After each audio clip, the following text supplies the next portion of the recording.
No, no gun. No gun. No gun. No, gunner. No gunner. It's okay, buddy. It's okay. Here, don't hurt the dude. Oh, hi. Another question I get really often is how far away are the targets? Mainly from people who are new to the channel, because I mention it every now and then in videos.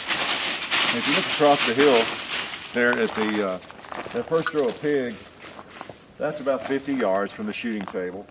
And then the turkeys, I don't know, 5 and on up, 50, 60 up there, 70 to the red plate kind of, and around 80 at the gall. Okay? So it basically starts down at the bottom of the hill at around 50 and then on up to 80 by the time you get up to the gall. All right, and then these near targets here are, I think it's 18 yards. The swinging plates here and everything from the shooting table, from the middle of the driveway, that kind of range, that sort of thing. And then none of it did I set up to try to have a certain distance necessarily, just the safest place on the hill. And we used a laser rangefinder to zoom it in one time that the 10 Outdoors 9 brought over. So, and that's all I got to say about that.